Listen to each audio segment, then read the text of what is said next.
public assembly concerning freedom of speech on campus. One of our reporters came back with these takeaways. A main theme throughout the assembly was the way freedom of speech works on private campuses. Georgetown University, a Jesuit school in D.C., was offered as a potential role model for SU's policies and approaches to gender-inclusive initiatives. Some highlights include: The Spectator announced their support for better LGBTQ resources on campus, and Professor Aaron Feit also announced the new LGBTQ minor that will be offered beginning fall 2018 in the College of Arts and Sciences. Oh, that's awesome. And the Seattle University Film Festival is happening tomorrow, Tuesday, May 8th at 7 p.m. in Piggott Auditorium. Come out to see all the great videos that the Red Hawks have made throughout the year. I know that a few people from our crew have submitted some, so go check it out. Applications for new student retreat leaders are currently live now until May 20th. If you are interested in leading a campus ministry-sponsored retreat, go to Connect SU to fill out an application. Awesome. Now let's see what is happening in the world of sports. So our track and field team competed over at University of Washington this weekend, and sophomore Michelle Newblom competed in the 100-meter hurdle, posting a time of 14.78 seconds and breaking a 42-year-old school record. Wow. Congrats, Michelle. Go Michelle! Our ladies softball team traveled to Oregon State University last week and came out victorious with a 2-1 win. Junior Andy Larkins pitched the whole game, got 5 strikeouts, and only allowed 5 hits. Her stellar performance earned her WAC Pitcher of the Week, so congratulations to you too, Andy. Awesome. Our men's baseball team traveled to Sacramento over the weekend and played 3 games against Sacramento State. They unfortunately lost 2, but the Red Hawks were able to pull out their 30th win of the season. And wow, that's a lot of games. But let's take a look at the last pitch of their 30th win. Yeah! Boy!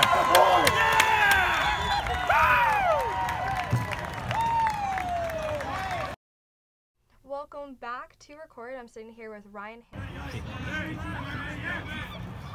Yeah! Welcome back to Record. I'm sitting here with Ryan Hamachak, the Director of Wellness and Health Promotion, and Andrea Katahara, the AVP of Institutional Equity and the Title IX Coordinator. Did I get your titles correctly? Yes. Awesome. So we're here to kind of talk about mandate reporting and what exactly happens if someone does experience sexual assault or sexual misconduct. Mm-hmm. So what is mandate reporting for someone who's never heard of it? Yeah. What is that? Yeah. Well, first of all, if I can just change the language a little bit. Absolutely. We don't in practice use the term mandated reporting. I know prior to my coming to SU, I think that was often the language used, and I know many people still do, but I'm trying to distinguish it from the requirement that all staff and faculty have to report suspected child abuse, which 1 is mandated by law, and 2 is in fact a report meant to initiate action by those that it's being reported to. So suspected child abuse is reported to either Child Protective Services or the police. And the point of it is so that they will investigate and look into that and protect the children, with the idea that children can't have their own voice or may not be or in a more vulnerable position to speak for themselves. What we have on campus when it comes to students who experience sexual misconduct is not the same. A notification to me that is from a faculty or staff that a student has experienced it is not the equivalent of a report that leads to an investigation and adjudication process. Basically, if a student discloses or a staff or faculty member otherwise learns that a student has experienced sexual misconduct, and by that we mean sexual assault, dating, domestic violence, stalking, sexual harassment, any form of sexual misconduct, the staff or faculty member notifies me. I mean, first of all, we ask the staff or faculty member to provide non-judgmental support, listen to the student, direct them to resources, and then notify me. And there's a few reasons, and had told you prior that there's a lot of nuances, and sometimes the exact follow-up might depend on whether the incident involves another SU affiliate or not, on campus or not. But the basic things that we're trying to do, one is if in fact the student, in disclosing it to the staff or faculty member, intended to report it to the university for action, that we are indeed following up and acting. So, you know, there's been cases where, I'm sure we've all heard of them, where there's been university officials or staff members who were aware of some misconduct going on and no one did anything about it. They didn't report it. And so one of the main goals is trying to make sure we're not missing anything. Yeah. Beyond that, what we're trying to do is make sure the student survivor is aware of all resources, assistance, and reporting options that are available to them, so they can make the choice that's right for them. Definitely. So sorry. Go ahead. I know, I'm just going What on. exactly is the process of reporting? So once a incident is communicated to the university, what happens from there? So if a student were to disclose to a staff or faculty member and they call, usually it's but a call, sometimes they'll email me. What I ask first and foremost, it's very, I don't think it's happened that there's, you know, like the incident just happened, it's an emergency situation. If it was, that would be the first thing we would be dealing with, is what immediate steps need to be taken. But usually, first and foremost, what I'm asking is, did you provide the student all of the resources? And specifically, we have a resource sheet that kind of outlines all of the options. And one of the reasons it's especially helpful for the staff or faculty member to check in with me on that is because, well, one, a lot of staff and faculty don't experience this very often, having someone report to them. And even though they may know of all the resources in the moment, they may not think of them all, or they might have known about the sheet and they're like, oh yeah, I forgot to do that. The other thing is, even though a lot of our resources are fairly obvious, like public safety, CAPS, campus ministry, student health center, the university assistance that we can provide isn't one people think of very often. And what I mean when I say university assistance is, so first of all, overall, our goal is to support the students' health and well-being, and to accommodate them or assist them in ways that will allow them to continue their education here at SU. You know, oftentimes students who experience sexual misconduct, their education can get derailed in some way. Yeah. So when I talk about assistance, a large part of that is academic accommodations, like excused absences. If because of the incident they just need time away, if they have reported it and are going to the police, I can make sure they have excused absences, and I can do it in a streamlined way so that the student doesn't have to go to each of their faculty member and explain what happened. And so it allows them that support without having to tell their story or disclose it to others. So that's one of the main things I highlight when I talk to a staff or faculty member is, did you talk to them about the various kinds of assistance? There's also housing accommodations, no communication orders. Sometimes work accommodations are appropriate. And that's very personalized, the kind of assistance we can provide. So that's usually another piece I'm emphasizing. Definitely. And could we speak a little bit about what other resources are here on campus for a student who has experienced some type of, you know, abuse? Yeah, so one of the things that I'll offer, in addition to the things that Andrea mentioned, are some of the peer supports that we have on campus. So one of those is through wellness and health promotion, through the student organization, the Health and Wellness Crew. So they are a group of students who are trained to respond to lots of things related to health, but specifically each year we bring in Harborview Center for Sexual Assault and Traumatic Stress to train them on how to respond if somebody comes to them and makes a disclosure. We spend a lot of time talking with them about how best to support a student peer-to-peer in that moment, make sure that they would get all those same resources that they would get if they went to any staff person on campus, but sometimes that peer-to-peer conversation is a little bit more comfortable.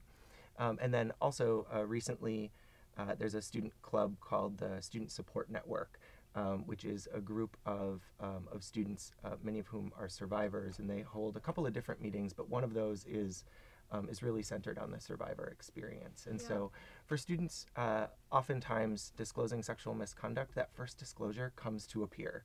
And so part of my work is also just making sure that campus, everyone is aware of the resources, so that regardless of where a student goes, they're being directed ultimately to Andrea as an option, as really that central point person who is up to date on everything that we have and can offer. And ultimately, the thing that I appreciate about working with Andrea most is that once a student connects with Andrea, really the decision is theirs in terms of where they want to take things and what next steps might be appropriate for them. Wonderful. Well, thank you too for joining us today. We really appreciate it.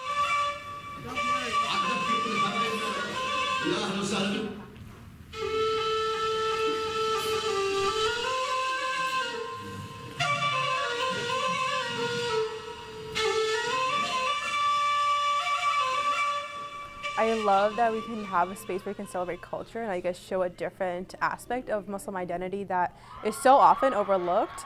But also having a space where we can just rejoice, we can just be happy and be people that we love and that people who care about us and support us. I think that's the best part. I think really taking away the human aspect of all of us, the thing that keeps us together, our humanity. And I think so much in the politics especially, it gets forgotten and erased, especially our identity as Muslims. And then being able to see the intersectionality, seeing Black Muslims, they're so erased in the media and also in our communities.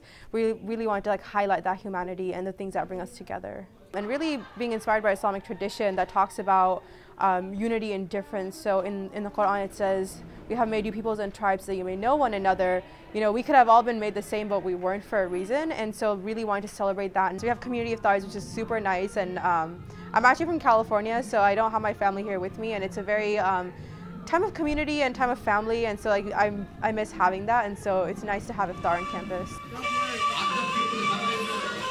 We are currently in Algiers, Algeria. That is where my family is from. That is where my grandpa is currently residing.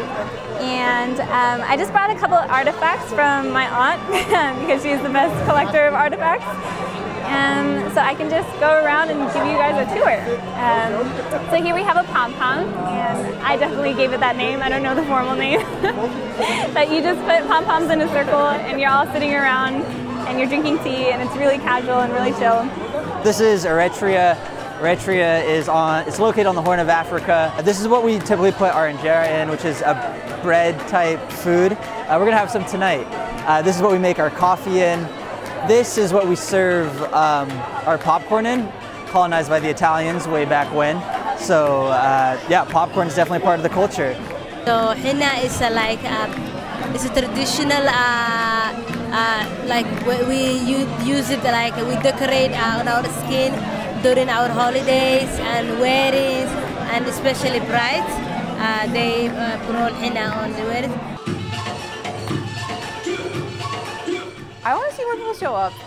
It's a fairly small event, which is nice. It's cozy, but I just want to see more people show up and to be able to have this experience because it's so valuable,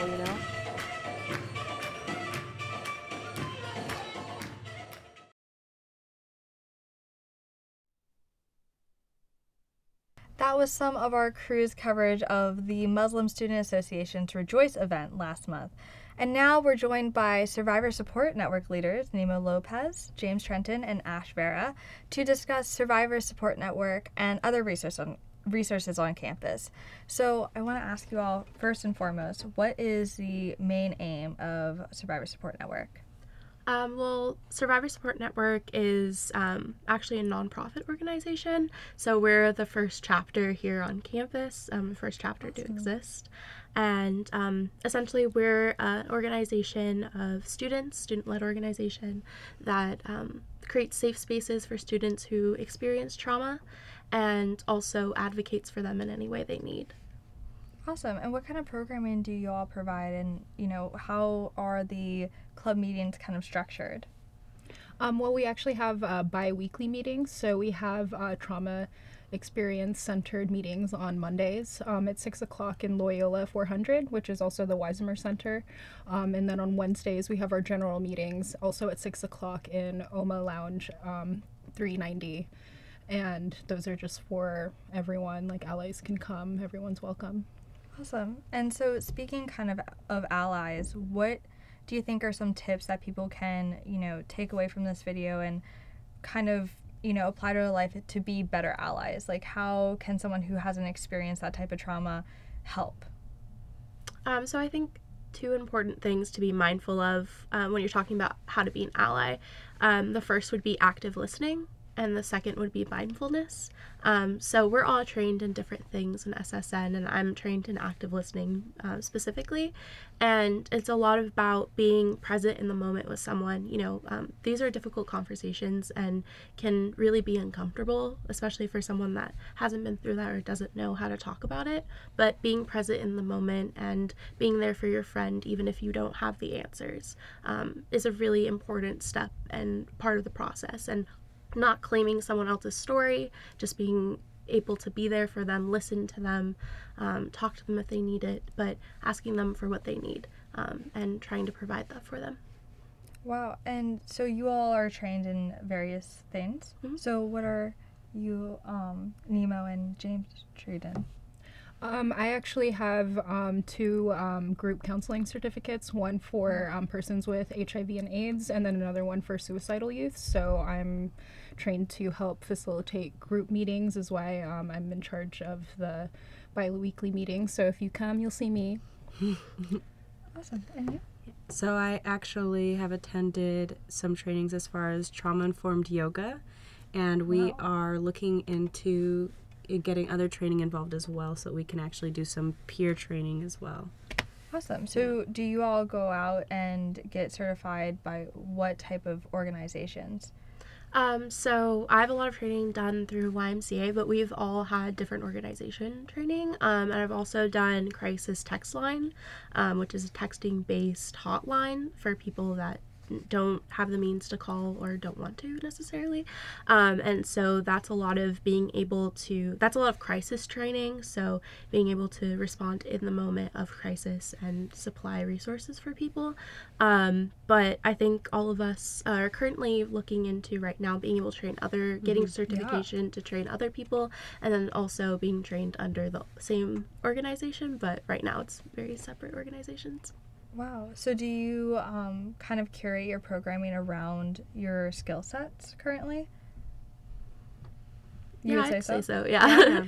And do you have any big events coming up? Because I know that SSN has done kind of, these big panels in the past to kind of provide that space for people. Is there anything in the works? Currently, we're just trying to facilitate community, because one of the most important aspects of survivorship is just community, because it's really important for everyone to have that space and other people to support them. The event we're having this Wednesday actually is our listening party, so it's just going to be very chill. We're going to be listening to whatever music you feel empowers you, and then we just talk about it for a couple minutes and move on to the next song. We're also going to have another listening party 2 weeks from this Wednesday. Wonderful. And then we're also working on the Healing Trauma Collective currently, which is basically a coalition of different organizations on campus that are administration level and also student-led level. So, I think one of the major problems that we have on campus concerning sexual assault is this barrier between administration and student experiences, and we need to be able to break that barrier. And so this coalition will be comprised of both groups in order to have open conversations, in order to address sexual assault misconduct policy, and then also hopefully establishing, which is something that SSN has been trying to work on for a year now, establishing a trauma center for students. So that's a big one. What does that look like, a trauma center? It definitely would be peer counseling, and it definitely would be able to essentially what CAPS does, where you have emergency hours and then also scheduled hours, but then a safe space for people, like their own room, in order for them to take the time that they need. And we'd be able to, we do a lot of accompaniments now, but you would be able to schedule accompaniments a lot easier. We do have a hotline in place right now as well, but you'd be able to reach that hotline at like an office phone or a setup where we have like a space in order to answer those calls. And I think a lot of what it would be involved is all of these resources coming together. Right now, the Gender Justice Center, which is an amazing resource on campus, currently is working with us in order to hold trauma hours, but we definitely are still advocating to have a trauma center, to have that space. Wonderful. And just for the viewers at home that don't know, what are accompaniments? Accompaniments? Yeah. What is that exactly? So that looks like if you have meetings with teachers, or if you need to go to doctors and you ever feel like you want support or someone to be there with you and make sure your rights are being respected. Gotcha. As well as making sure people aren't, along those lines, disrespecting you or asking questions that they don't really need to know. And making sure that you are still able to have control over your own story and your own experience in that sense, especially after certain senses of control have been taken from you. You know, I think it's very important to have someone else there saying, yeah, you deserve to have your rights respected. And does SSN provide that for survivors currently, the accompaniments? And how would someone go about seeking that out if they were interested? Yeah, so there are a few modes. They can message us through Facebook. Our Facebook page is SU Student Support Network. We actually changed our name recently to Student Support Network to try and make it more inclusive. Some people are not as comfortable with the survivor title, and so we wanted to make it a space that's really welcome for everyone, especially with trauma experiences. And they can contact us through Facebook, via Messenger, and then there's also our email, which is ssnseattlesu@gmail.com. And then there is also our hotline numbers. Yes. So one of our numbers is 925-391-0554. And our other number is 503-832-7426. Is there a difference between the numbers?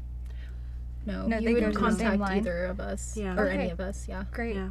And what would you say to a student who, may be a little bit scared to come to a first meeting? I think one thing is, you're never asked to disclose anything you're uncomfortable with. We're here for you, to serve you.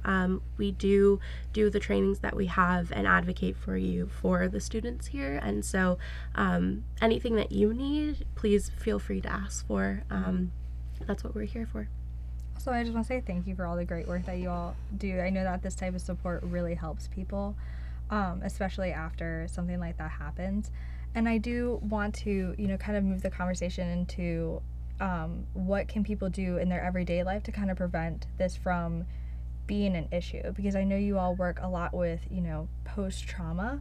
So what would you say are some things that everyone can do to stop the trauma period? If you have any. I think educating yourself is a really important step. I definitely think that, a lot of people, their first experience is either experiencing the trauma themselves or having a friend of theirs experience the trauma, and them coming to them. And I think preparing yourself for understanding that, universities are one of the central places where sexual assault happens. And so if you're going to attend a university, being knowledgeable about what sexual assault is, what consent looks like, that it's not just cookie cutter, that it's a very wide range of things. Being able to educate yourself is very important. Awesome. I just want to say thank you again for coming on the show. We do have a statement from the Gender Justice Center, who could not join us today because they are completely overwhelmed with some other things that are happening. So the statement that they provided is the Gender Justice Center is a student-led organization that provides education, liberating space, and resources for women, trans folk, gender nonconforming students, and especially students of color. As a center, we focus on creating a space where anyone can come to learn about current ways to resist and receive support without facing judgment for not knowing or not having the resources. We value collaboration, open-mindedness, love, dignity, and transformative justice. Our services, our programs are trauma-informed, taking into account that people come from different experiences. We ask that allies and those seeking to support those impacted by trauma approach the issue with an open mind and follow as the person impacted wishes. In addition, our center has multiple resources on how to be an ally to trans folk, bystander intervention, healing justice, and general information on intersectional topics related to gender equity. We have everything from feminist law journals to stickers and handouts with information. If you are interested in helping the Gender Justice Center or learning more, email genderjusticesu@gmail.com. Also, the Gender Justice Center is holding an event very soon from 12:30 to 1:30 p.m. to solicit advice of how they could improve the Gender Justice Center, and that is May 8th in Piggott 204. So thanks again for joining us for another episode. If you want to catch up on our Monday shows or our brand new Friday show, go to our YouTube page or find us on Red Hawk Entertainment Network on Twitter, Facebook, and Instagram. And of course, if you find any newsworthy news that you want us to cover, tag us on Facebook or Twitter at Ren Seattle U. Well, have a wonderful night and thanks again.